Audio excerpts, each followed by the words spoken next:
Welcome back to News at 10, coming to you live from Abuja. The Independent National Electoral Commission, INEC, says strategic measures are being taken to address potential problems of overpopulated polling units across the country.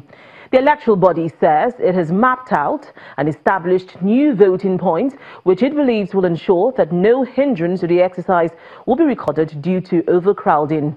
INEC disclosed the measures during a channel's television live program, The Core, held in Abuja. We have actually created voting points.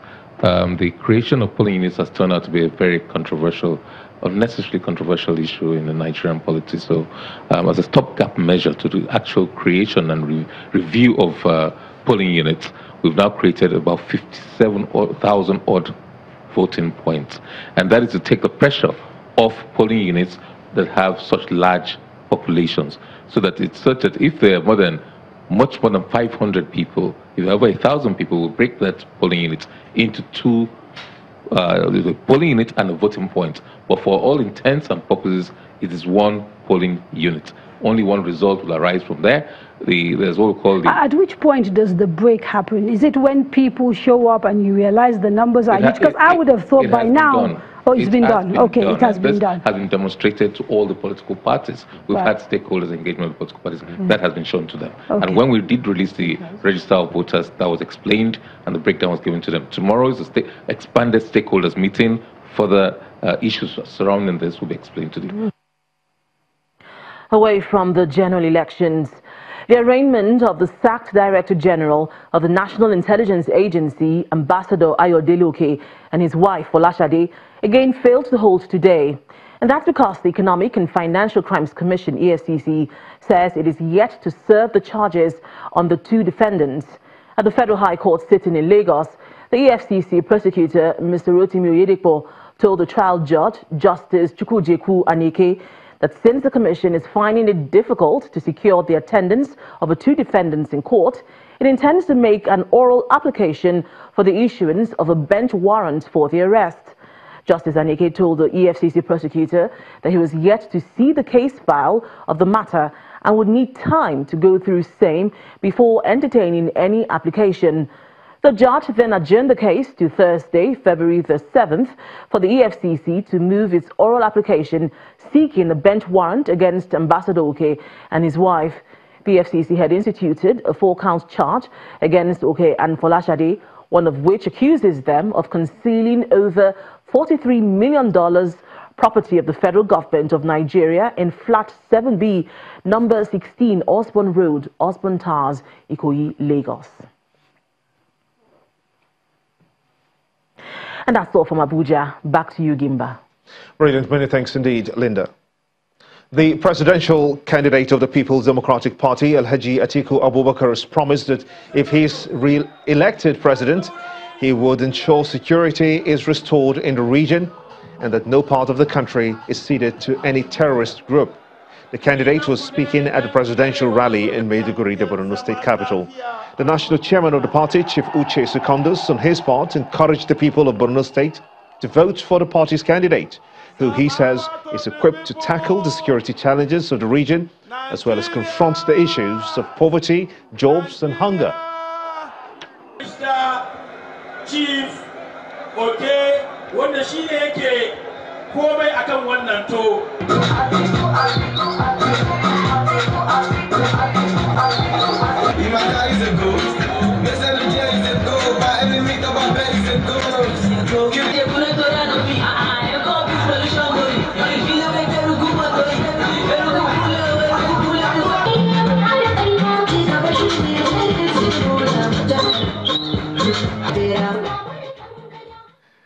In some other kinds of election now, the Nigeria Labour Congress, the NLC, has re-elected Comrade Ayuba Waba for a second term in office.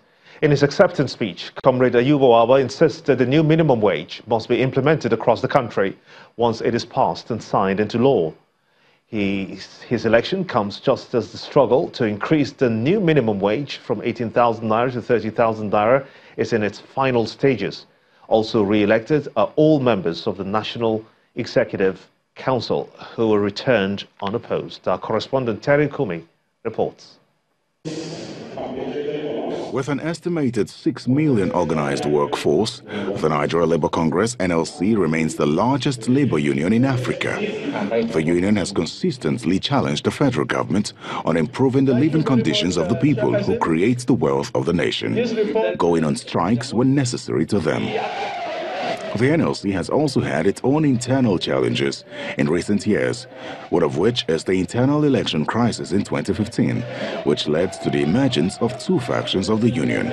So clearly speaking, I think this issue can be On the second day of its 12th National Delegates Conference holding in Abuja, the founding president of the NLC, Comrade Hassan Sumonu, is hopeful of unity. It is also my hope that our colleagues who are still outside the fold of this house will all help to build, will come back to their home, the NLC, including our colleagues of the TUC. Unlike its previous elections, which was marred by violence and the emergence of two factions, this year all members of the National Executive Council are returned unopposed amid jubilations.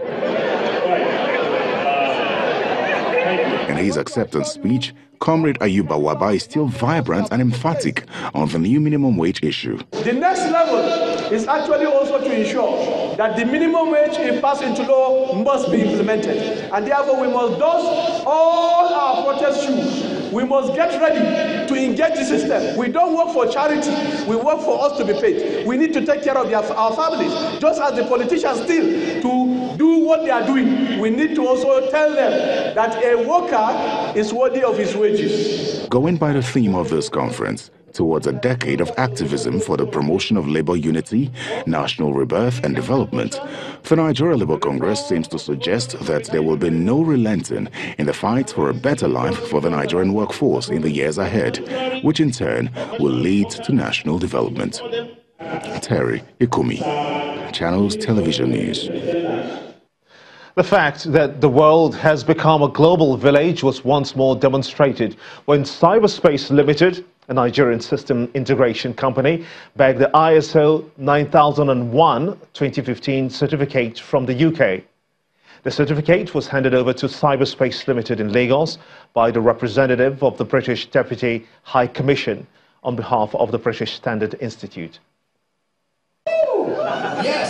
Partners and customers of Cyberspace Limited are here to share the joyous occasion as the company officially receives its ISO 9001 certificate.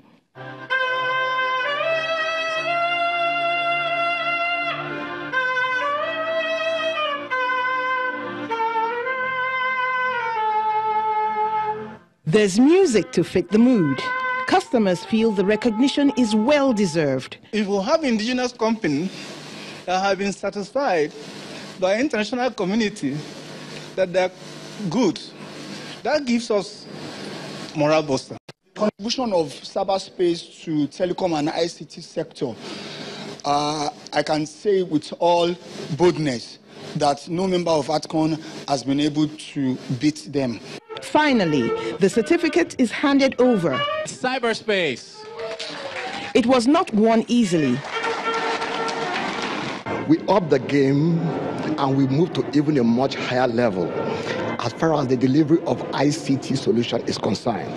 We got the British Standard Institution to take us through the certification process in delivery of quality management system for information, communication, and software solution. The BSI offers a standardized certification globally, and having a Nigerian company like Cyberspace having that certification, that means it puts them as a marker globally to stand and compete with the international market. But they plan to push even further. We can look at maybe security, ISO 27001, and other aspects of ISO that will also add value to cyberspace. Cyberspace Limited, which started operations in 1995, has grown to be a one-stop systems integration company serving banks, the public sector, gaming institutions, and the agricultural sector with ICT solutions. Kayode Okekiolu now has the business news of the day.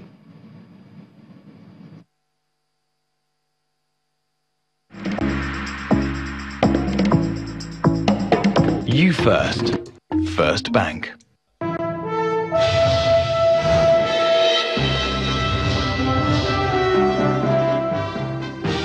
Well, that's right, Gimba. You're welcome to Business News.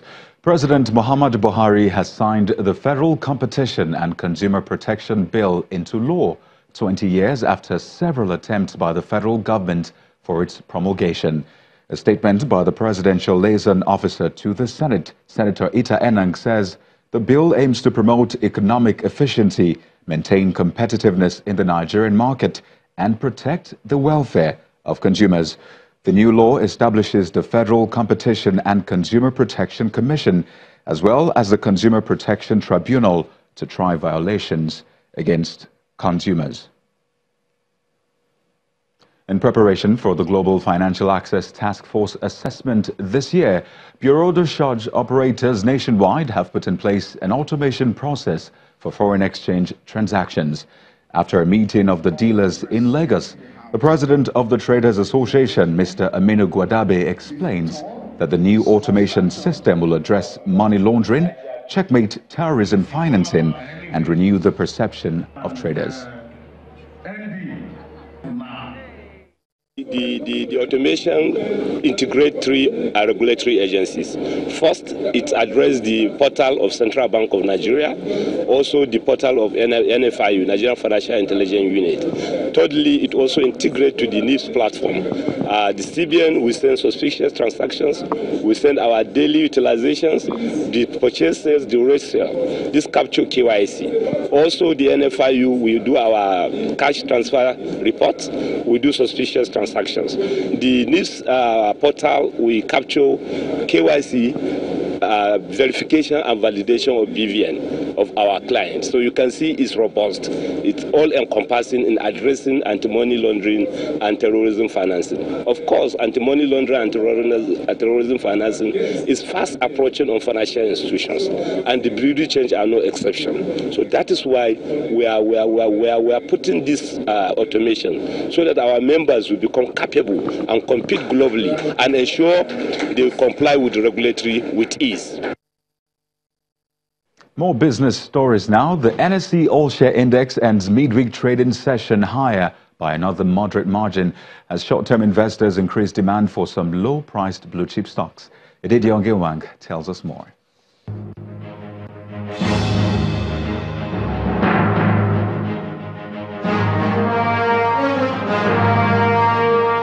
Thank you, Kayode, and welcome to the Stock Market Report. It's the fourth consecutive rise at the domestic stock market as bargain hunting continues amid cautious trading by investors. The All-Share Index ended Wednesday session up 0.16%, still inching towards the 31,000 level, with the equity capitalization higher by 18 billion naira. Today's gains were largely driven by the sale of 55.73 million shares worth 1.27 billion naira from Tier 1 lender Zenith Bank. As we can see, just like Tuesday's session, FBN Holdings and Zenith Bank remain among the top traded equities at the close of midweek session. The consumer goods components lifted the sector by 1.23%, followed by the banking sector. In all, nearly 360 million shares changed hands for 4.82 billion naira in 3,319 deals. And that's the Stock Market Report. I'm Edidi Ongewang. Back to you, Kayode.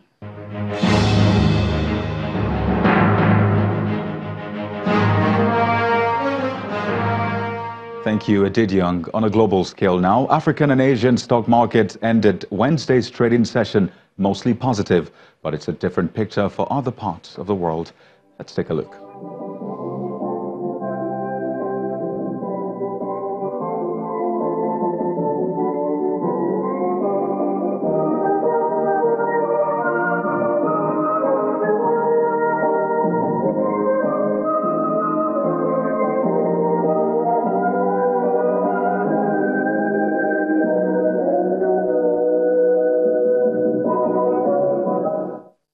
Well, that's business news for tonight. Thank you for watching. I am Kayode Okikelu. The news at 10 continues with Gimba.